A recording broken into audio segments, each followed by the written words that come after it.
What's up, guys? Shaft here. And a lot has happened in the world lately. Um, ever since the assassination, I've just been kind of in a world where I don't know. I've just been taken by storm.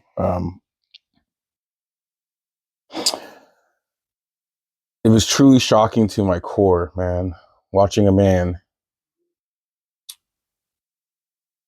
who wasn't perfect, but embodied trying to do the best you could. Absolutely. I mean, when you go through the guy's life, and most of it's online, you have a lot of clips from Charlie Kirk, a lot of moments that we're going to be able to see. He grew up on the screen, and a lot of us, me being older than him, I still, loved his work. I loved his work. I love Charlie Kirk's work. Me being a Christian on that side too. You know, all throughout time, if you go through the big book and really look at even the apostles, I think was like one of them was the only one that reached, died of old age. The rest of them, in some form or another, gave up their life for speaking. And I think people have forgotten that a lot of people have been killed for their words throughout time. Um, depending on your faith, there's a lot of men who have died for their faith. But it stings to the core when you witness a man in front of his family gunned down, and he's that decent of a human being. Now, I know there's other people that think he wasn't, who think what he was saying was racist and all of those things. I never saw it, and I've reposted clips of his on X. I've used his clips to make my points before. That's how much I liked what he was saying as a human being, as a Christian. Putting God first, then your family, then your country. It was just, he was an American, a true American. And that's what stings the most. Beyond him being a good man, he was a brother, he was American. And the shift that we see, like the amount of evil, the wave of evil that was unleashed from a good man's death, only tells you it really only tells you how true and how absolutely true everything is. It's unsettling, to be honest. It's kind of like that moment when you actually realize it's all true. Anyways, I digress. This is Tucker Carlson talking about 9/11. I was gonna put the reaction that Tucker Carlson had with this video, but I'd rather just give my own feelings. I'll probably do a whole video just talking about how I feel, especially about Charlie Kirk. But even what 10, 12 days later, however, what was it, 10th, 12 days later, not even 2 weeks, but I just still don't even know what to say. Crazy. You can't tell me, as someone who lived through that, who's paid for this government my entire life, whose birthright ownership in this government is, I was born here, this is my government, I'm an owner of this government. You can't look at me and say, you don't have a right to know. F you. Yes, I do. Yep. And I think if you had a couple 100 million people making that case and saying, I want to know now. We do. To me, right now. Happened like yesterday. All of them. Epstein, 9/11. 24 years ago. I was in high school when this happened. Someone on one of the planes. I immediately went to the Middle East after 9/11. Completely changed my life, changed the country. So the idea that you'd want to reassess that 24 years on, I didn't really have that much interest in reassessing it. I was kind of happy with the conclusions that I had. These 19 random Muslims attacked America because they hated our freedoms, and we just went up with the TSA and the Patriot Act, but those are basically well-intentioned. And that was most people's conclusion after 9/11, and I didn't have a ton of interest again in reaching other conclusions because it's just too dark. But we had a conversation with former Congressman Kirk of Pennsylvania, who also reached very conventional conclusions about 9/11 until he started pressing as a member of Congress and got all kinds of questions that couldn't be answered, really obvious questions. Like, where's the wreckage to Flight 93 in Shanksville? Why is there so little wreckage? Like, what? Why do people see other aircraft in the sky next to it? Like, what is that? And for his effort, he lost his congressional seat. The Bush administration came out against him, and he lost his seat. Seems about right.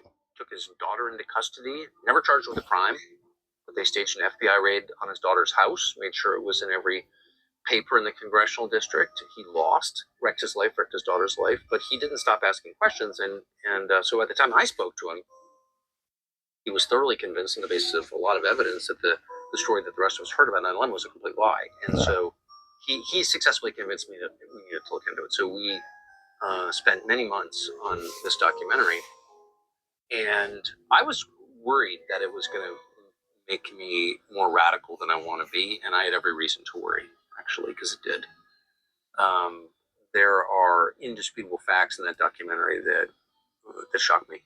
So the majority of the 19 hijackers got their visas to the United States. They were Saudi citizens, got them in Saudi Arabia. Guess who the CIA station chief in Riyadh was when they got those visas? Mr. John Brennan, future director of the CIA. That was the first step in a long chain that connects the CIA and the NSA to those hijackers. Unreal. They clearly abetted their arrival in the United States. They helped them. They surveilled them. Foreign intel agencies clearly did too. It's very obvious looking at the facts that there were foreign countries that had foreknowledge of 9/11. There's really no question about that at this point. We've been discouraged. 3,000 people died for this. But certainly our intel agencies They could care less. were in contact indirectly with the hijackers. What is that? Of course, we never got a straight answer to it at all.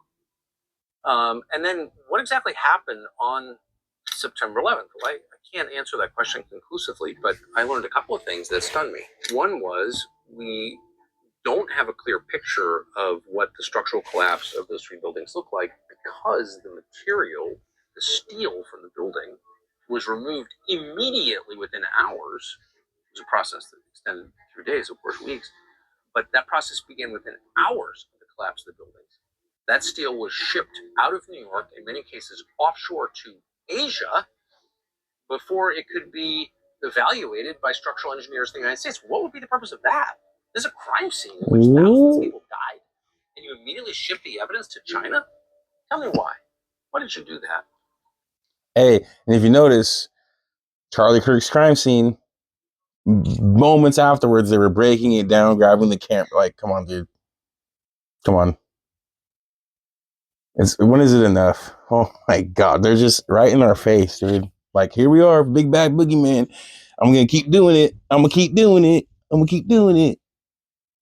And because they did that, the Bush administration did that, and authorities in New York did that, there have been... Look at him smiling. Still don't have satisfactory answers. These fucks. How those buildings fell in the way they did. Uniquely in the history of building fires, those three buildings collapsed in on themselves on videotape, so we know, including a building, Building 7, that was not even touched by a commercial airliner. It never got hit by a plane, and yet it collapsed that afternoon.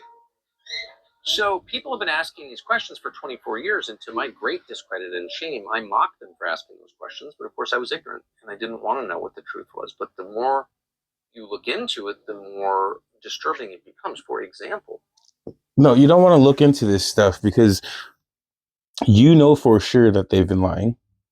And once you know, you have to then therefore act. So it's going to come very soon here where Americans are going to have to choose. Are we going to lay down, go the way of the piggy, of the little bit or whatever, or are we going to stand up? You know, right? Are we just going to say no more? We want the truth, and we're going to be actual Americans. We're not going to do this. You're going to tell us what to do. We're not going to actually be American. We're going to have to fall in line and follow suit. Fuck all that, dude. it is true It is not a conspiracy theory that an analysis of the dust from Building 7, from the collapse of Building 7, World Trade Center 7, one that was not hit by a plane, shows that in that dust are bits of explosive. What? This is a building that, again, I don't have videotape of people, putting TNT around the structure of the building. Can't say there was a controlled demolition. No one has admitted participating in it. But it is true that an analysis, a chemical analysis of the dust from that building found explosives. And no one has bothered to explain how that could be. At very least, the American public, whose lives were in country completely upended and changed forever, as someone who's old enough to remember life before 9/11, I can tell you, if we're no resemblance to life now. I think. Well, I remember initially, like, we had a great pride and we all banded together over the loss of life. I remember that. I was in high school. It was in the morning, and my mom just straight up said, "You're not going to school today." I was like, "All right, sit here and watch it." And a lot of civil liberties were taken from us after. Well, I don't know about a lot, but the surveillance state was getting deeper and stronger at that point. So, I mean, airports, it was like before that, like, it was relaxed. After that, like, give me your skin. So it got a little wild after. I'm not gonna lie. Should demand, and I mean forcefully demand, unequivocally demand, full disclosure of all documents related to 9/11. And don't give me some bullshit story about how it's a national security threat to tell me the truth about what happened in my country to people I know 24 years ago. And then you go and you kill millions of people, literally millions of people died. Millions of people died, most of them innocents, in the war on terror. Thousands of Americans were killed, or their lives were destroyed, or they killed themselves later. The entire Bill of Rights, the core of the Bill of Rights, is basically evaporated. The government can do whatever it wants to you. It can spy on you. It can throw you in prison without charging you for years. What? That would be unthinkable. Guantanamo Bay would have been unthinkable before 9/11. Now it's just accepted. So you can't tell me, as someone who lived through that, who's paid for this government my entire life, whose birthright ownership in this government is, I was born here, this is my government, I'm an owner of this government. You can't look at me and say, you don't have a right to know. F*** you. Yes, I do. And I think if you had a couple 100 million people making that case and saying, I want to know now, actually. I do. Can you hear me? I think our whole posture toward government needs to change. I'm not a supplicant. I'm not here to kiss your ass or ask your permission. I'm your boss. This is my government. You just work here. Give me the documents right now. That's the attitude. And that's the only attitude that produces results. I'm with it. Why are we putting up with this? And I'm sorry if it's embarrassing to some foreign government, or it's embarrassing to John Brennan or Jim Clapper or whomever, some other discredited creep. Tough. I mean, if I get arrested on suspicion of committing a crime, I can't say, I'm sorry, I can't. I'm not going to comment, national security reasons. That might embarrass me. I don't want to be implicated in my own wrongdoing. Shut up. Answer the question. The posture toward me is one of unbridled aggression and entitlement. The authorities feel entitled to know what I'm doing at all times. They won't let me on a plane unless they scan my facial features and preserve facial recognition data on me. Okay? So they treat me like a slave. I think it's time to invert the deal a little bit here. I'm not the slave. They're the employees. And I mean it. The core idea of America is there are rights that precede government that were given to me by God, and government's only job is to secure those rights, to defend them on my behalf. Straight up. So if government is not defending those rights, but instead stripping them from me, it's not a legitimate government. Sorry. By its own rules, by its own logic, it's not a legitimate government. It's a tyrannical government. We need a new commission, obviously, the 9/11 Commission, run by Philip Zelikow. So it's time to just wash the government, man. Like, we the people, we the Americans need to actually put good elected officials that have the people's. It's just there's been too many years, too many bad actors, too many families are in there, and they've taken the seats over years, over years, over years. It's just been the same families, the same names. It's been a whole industry for 100 years. I mean, Woodrow Wilson in 1913, and his presidency basically sold America away. So America's been sold since 1913. Let that sink in. You've been a puppet since 1913, before you were born. So all of these people need to either go, they need to go. I'm not saying how they need to go. They just need to go. Now, if you look to history, the way these people go, because they don't relinquish power, Congress is going to keep writing things to keep Congress in power. As long as we let them, then it's just never going to change until you change it. And that usually looks like revolutions of the past. I'm just going to leave that there. This is utterly false. He wrote the 9/11 Commission report before any of the reporting had come in. He wrote it before the investigation started. Okay. It's absurd. So now's the time to demand full disclosure for the purposes of discovering what happened on 9/11. The only thing that will produce results is shut up and give me the documents. That's it. If enough people say that, and I hope to kick that off. Let's do it. Let's go. I'm with it. 100%. I'm with it. I'm with it 100%. So, well, this is my first one. Ever since Charlie's death, I have decided that I won't stay silent. So, I'm getting older. It's time to just be Americans. Put it on the line.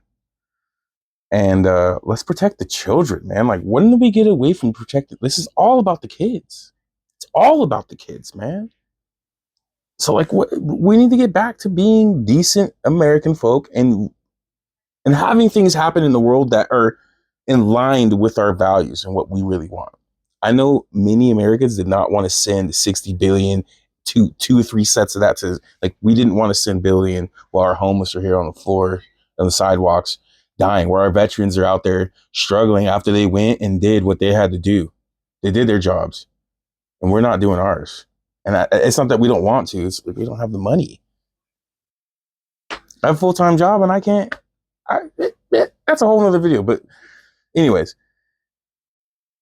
Tucker, I'm with you on this one, man. All right, guys. Like, subscribe, hit the note bell, all that. I'll definitely catch you next time. Man, what a wild world. Stay blessed, y'all. Where did it go?